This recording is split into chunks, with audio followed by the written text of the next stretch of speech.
എല്ലാവർക്കും ഷിജിലീസ് വ്ലോഗ്സിലേക്ക് സ്വാഗതം. ഇന്ന് നമുക്ക് വളരെ എളുപ്പത്തിൽ തന്നെ ഒരു ബർത്ത്ഡേ കേക്ക് എങ്ങനെ തയ്യാറാക്കുന്നതെന്ന് നോക്കാം. ഇതിൻ്റെ ഗാർണിഷിങ്ങും കാര്യങ്ങളൊന്നും ചെയ്തില്ലെങ്കിൽ തന്നെ ഈ കേക്ക് കഴിക്കാനായിട്ട് നല്ല ടേസ്റ്റാണ്. നല്ല സോഫ്റ്റായിട്ട് നല്ല സ്പോഞ്ച് പോലിരിക്കുന്ന കേക്കാണ്. നല്ല എളുപ്പത്തിൽ തന്നെ തയ്യാറാക്കി എടുക്കാനായിട്ടും പറ്റും. അപ്പോൾ നമുക്ക് നോക്കാം ഇതെങ്ങനെ റെഡിയാക്കി എടുക്കാമെന്ന്. അപ്പോൾ നമുക്ക് ആദ്യം കേക്കിലേക്ക് വേണ്ട ബാറ്റർ ഒന്ന് റെഡിയാക്കി എടുക്കാം. അതിനായിട്ട് ഞാനിവിടെ എടുത്തിരിക്കുന്നത് 1.5 കപ്പ് മൈദയാണ്. അതൊരു അരിപ്പയിലൂടെ അരിച്ചിട്ട് കൊടുക്കുക. ഇനി ഇതിലേക്ക് ഒരു നുള്ളു ഉപ്പ് ചേർത്ത് കൊടുക്കാം. ഉപ്പിൻ്റെ അളവൊന്നും കൂടാൻ പാടില്ല, ഒരു നുള്ളു മാത്രം ചേർത്ത് കൊടുത്താൽ മതി. ഇനി നമുക്കിതിലേക്ക് ബേക്കിംഗ് പൗഡറും ബേക്കിംഗ് സോഡയും ചേർത്ത് കൊടുക്കണം. ബേക്കിംഗ് സോഡ 1/2 ടീസ്പൂണും ബേക്കിംഗ് പൗഡർ 1 ടീസ്പൂണുമാണ് ചേർത്ത് കൊടുക്കേണ്ടത്. ഇതെല്ലാം ചേർത്ത ശേഷം നന്നായിട്ടൊന്ന് മിക്സ് ചെയ്ത് നമുക്ക് അരിച്ചിട്ടെടുക്കാം. ഈ ഒരു കേക്കിൻ്റെ മിക്സ്ചർ 2-3 വട്ടമായിട്ട് തന്നെ അരിച്ചിട്ടെടുക്കുക. അതാകുമ്പോൾ ബേക്കിംഗ് പൗഡറും ബേക്കിംഗ് സോഡയും ഉപ്പും ഒക്കെ എല്ലാ ഭാഗത്തേക്കും കറക്റ്റായിട്ട് എത്തും. അതിന് വേണ്ടിയിട്ട് 2-3 വട്ടം നമുക്ക് അരിച്ചിട്ടെടുക്കാം.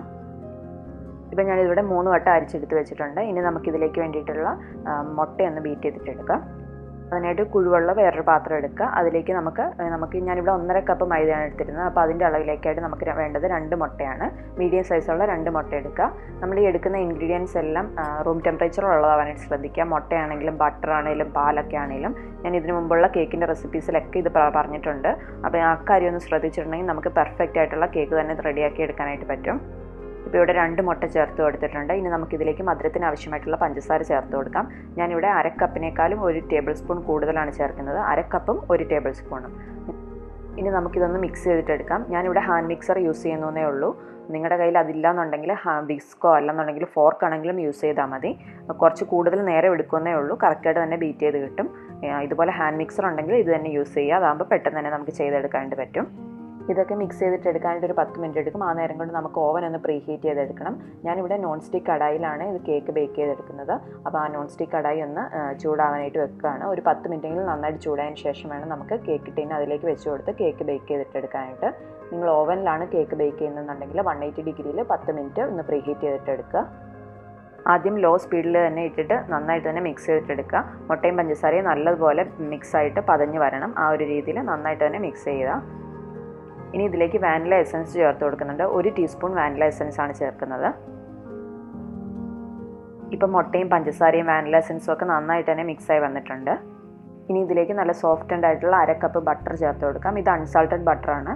നമ്മൾ ഓൾറെഡി മൈദയിൽ ഉപ്പ് ചേർത്തിട്ടാണ് എടുത്തിരിക്കുന്നത്. നിങ്ങളുടെ കയ്യിലുള്ള ബട്ടറിന് ഉപ്പുള്ളതാണെന്നുണ്ടെങ്കിൽ ആ സമയത്ത് ഉപ്പ് ചേർക്കേണ്ട കാര്യമില്ല.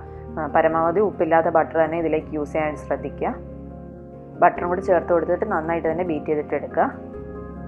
നമുക്ക് ബട്ടറിന് പകരമായിട്ട് ഓയിലാണെങ്കിലും ചേർത്ത് കൊടുക്കാം. വെജിറ്റബിൾ ഓയിലോ അല്ലെങ്കിൽ റിഫൈൻഡ് ഓയിലോ ആണെങ്കിൽ അത് 1/2 കപ്പ് തന്നെ ചേർത്ത് കൊടുക്കാവുന്നതാണ്. ഇനി നമുക്കിതിലേക്ക് പാല് ചേർത്ത് കൊടുക്കാം. ഞാനിവിടെ 3 ടേബിൾ സ്പൂൺ പാലാണ് ചേർത്ത് കൊടുക്കുന്നത്.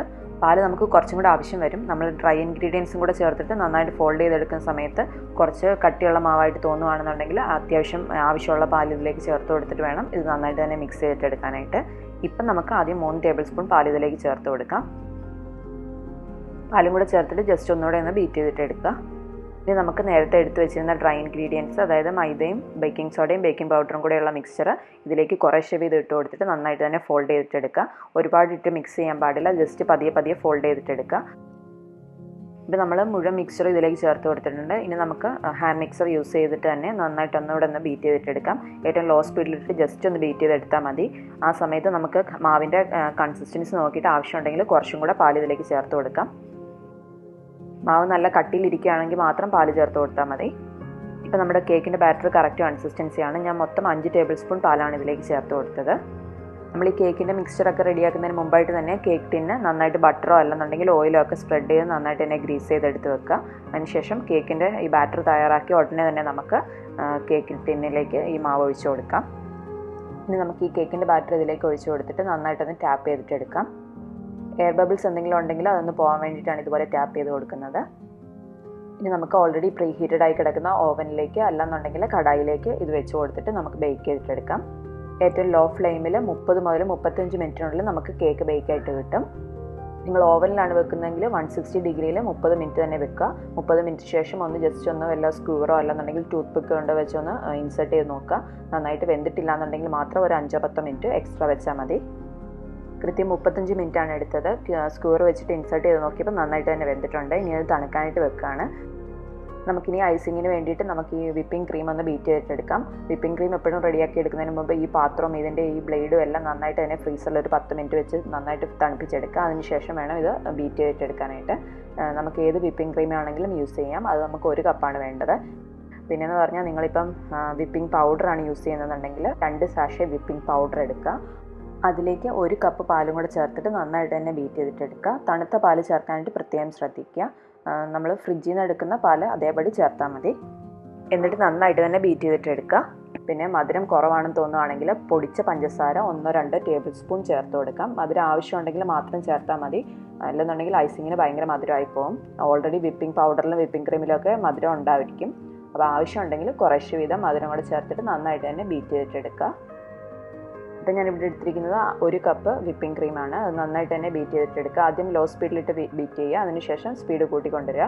അതിൻ്റെ പീക്കൊക്കെ നന്നായിട്ട് നല്ലപോലെ സ്റ്റിഫായി വരുന്നത് വരെ നമുക്ക് ബീറ്റ് ചെയ്തിട്ടെടുക്കാം. ഇപ്പം നമ്മുടെ വിപ്പിംഗ് ക്രീം കറക്റ്റ് പാകമായി വന്നിട്ടുണ്ട്. നല്ലപോലെ സ്റ്റിഫായിട്ടുള്ള പീക്കായിട്ടുണ്ട്. ഇനി നമുക്ക് കേക്ക് നന്നായിട്ട് തണുത്തിട്ടുണ്ട്. അതൊന്ന് കട്ട് ചെയ്തിട്ടെടുക്കാം. നല്ലപോലെ തണുത്തതിന് ശേഷം വേണം ടിന്നിൽ നിന്ന് മാറ്റാനായിട്ട്. ഇല്ലെന്നുണ്ടെങ്കിൽ കേക്ക് പൊടിഞ്ഞു പോകാനായിട്ട് സാധ്യതയുണ്ട്. അപ്പോൾ ഇനിയിപ്പോൾ ഐസിങ് ചെയ്യാൻ വേണ്ടിയിട്ട് ഇതിൻ്റെ ഏറ്റവും മുകളിലുള്ള കുറച്ച് ഭാഗം ഒന്ന് കേക്കിൻ്റെ കട്ട് ചെയ്തിട്ട് എടുക്കുന്നുണ്ട്. അപ്പോൾ നമ്മുടെ കേക്ക് എന്ന് പറഞ്ഞാൽ നല്ല സോഫ്റ്റ് ആയിട്ടുള്ള കേക്കാണ്. പിന്നെ ഐസിങ്ങോ അല്ലെങ്കിൽ ഡെക്കറേഷനോ ഒന്നും താല്പര്യം ഇല്ലെന്നുണ്ടെങ്കിൽ അതൊന്നും ചെയ്യേണ്ട കാര്യമില്ല. ഇതുപോലെ കേക്ക് വെറുതെ ഉണ്ടാക്കിയാലും മതി. നല്ല ടേസ്റ്റാണ് കഴിക്കുന്നത്. നല്ല സോഫ്റ്റ് ആയിട്ടുള്ള കേക്കാണ്. ഇനി ഈ കേക്ക് ഞാൻ 2ആയിട്ടൊന്ന് മുറിച്ചെടുക്കുകയാണ്. അപ്പോൾ നമുക്ക് ഇതിൻ്റെ ഉള്ളിലും ഐസിങ് വെക്കാം.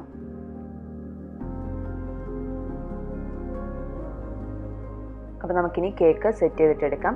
ആദ്യം കുറച്ച് മാത്രം വിപ്പിംഗ് ക്രീം എടുത്തിട്ട് നമ്മൾ ഏതിലാണോ ബേസിൽ കുറച്ച് മാത്രം ഒന്ന് സ്പ്രെഡ് ചെയ്ത് കൊടുക്കുക. അതിനുശേഷം അതിൻ്റെ മുകളിൽ കേക്കിൻ്റെ സ്ലൈസ് വെച്ച് കൊടുക്കാം. ഇനി നമുക്ക് വിപ്പ് ചെയ്ത ക്രീം ഇതിൻ്റെ മുകളിൽ നന്നായിട്ട് തന്നെ സ്പ്രെഡ് ചെയ്ത് കൊടുക്കുക.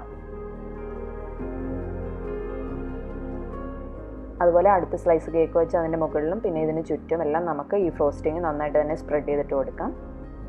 ഇനിയിപ്പം നമുക്ക് വിപ്പിംഗ് ക്രീം ബാക്കിയുള്ളത് വെച്ചിട്ട് ഫ്ലവർ ഡിസൈൻ എന്തെങ്കിലും ചെയ്യാനുണ്ടെങ്കിൽ പൈപ്പിംഗ് ബാഗ് ഉപയോഗിച്ചിട്ട് അതുപോലെ ചെയ്തെടുക്കാം. ഞാനിവിടെ കിറ്റ്കാറ്റും M&Mമാണ് ഗാർണിഷ് ചെയ്യാനായിട്ട് എടുത്തിരിക്കുന്നത്. നമ്മൾ സാധാരണ കഴിക്കാൻ വാങ്ങിക്കുന്ന ചോക്ലേറ്റ് ഇല്ല, കിറ്റ്കാറ്റ്, അത് ജസ്റ്റ് 2ആയിട്ടൊന്ന് ബ്രേക്ക് ചെയ്തെടുത്തിട്ട് ഇതിന് ചുറ്റും കേക്കിന് ചുറ്റും വെച്ച് കൊടുക്കുകയാണ്. എന്നിട്ട് അതിൻ്റെ ഉള്ളിൽ M&M എന്ന് പറയുന്ന ജെംസ് മിഠായി പോലത്തെ മിഠായില്ലേ, അത് നിറച്ച് ഫില്ല് ചെയ്ത് കൊടുക്കുകയാണ് ചെയ്യുന്നത്. ഇതുപോലെ കിറ്റ്കാറ്റാണ് വെച്ച് കൊടുക്കുന്നതെങ്കിൽ ഈ സൈഡിൽ ഒരുപാട് വിപ്പിംഗ് ക്രീം തേച്ചിട്ടുണ്ടെങ്കിൽ ഭയങ്കരമായിട്ട് ചോക്ലേറ്റ് പെട്ടെന്ന് കുതിർന്ന് പോകും. അതുകൊണ്ട് ആവശ്യത്തിന് മാത്രം കുറച്ച് മാത്രം വിപ്പിംഗ് ക്രീം വേണം ഈ സൈഡ് വശത്ത് തേച്ച് കൊടുക്കാനായിട്ട്. ഇനി നമുക്കിതിൻ്റെ ഉള്ളിൽ M&M അല്ലെന്നുണ്ടെങ്കിൽ ജെംസിൻ്റെ ആ ഒരു ക്യാൻഡി ഇല്ലേ, അത് ഇതിലേക്ക് ഫില്ല് ചെയ്തിട്ട് കൊടുക്കാം. അപ്പോൾ നമ്മുടെ ഈസി ആയിട്ടുള്ള ബർത്ത്ഡേ കേക്ക് ഇവിടെ റെഡി ആയിട്ടുണ്ട്. വെറൈറ്റി കേക്കാണ്, കുട്ടികൾക്കൊക്കെ ഒരുപാട് ഇഷ്ടമാകും. അപ്പോൾ നിങ്ങളെല്ലാവരും ഇത് ട്രൈ ചെയ്ത് നോക്കണം. പിന്നെയെന്ന് പറഞ്ഞു കഴിഞ്ഞാൽ ഇതുപോലെ ഗാർണിഷ് ഒന്നും ചെയ്യേണ്ട ആവശ്യമില്ല. നിങ്ങൾക്ക് നോർമലായിട്ടുള്ള വാനില കേക്ക് മതി എന്നുണ്ടെങ്കിൽ നമ്മൾ കേക്ക് മാത്രം തയ്യാറാക്കി ആ ഒരു റെസിപ്പി മാത്രം എടുത്താൽ മതി. നല്ല സോഫ്റ്റ് ആയിട്ടുള്ള കേക്കാണ്. നിങ്ങളെല്ലാവരും ഇത് ട്രൈ ചെയ്ത് നോക്കുക കേട്ടോ. എന്നിട്ട് നിങ്ങളുടെ അഭിപ്രായങ്ങളൊക്കെ പറയാനായിട്ട് മറക്കരുത്. പിന്നെ നിങ്ങൾ ഇതുവരെയും എൻ്റെ ചാനൽ സബ്സ്ക്രൈബ് ചെയ്തിട്ടില്ലെങ്കിൽ please subscribe to my channel. പിന്നെ ഈ വീഡിയോ ഇഷ്ടമായിട്ടുണ്ടെങ്കിൽ ലൈക്ക് ചെയ്യാനും ഷെയർ ചെയ്യാനും കമൻറ്റ് ചെയ്യാനും മറക്കരുത്. വേറൊരു വീഡിയോയുമായി വീണ്ടും കാണാം. അതുവരേക്കും ബൈ ബൈ.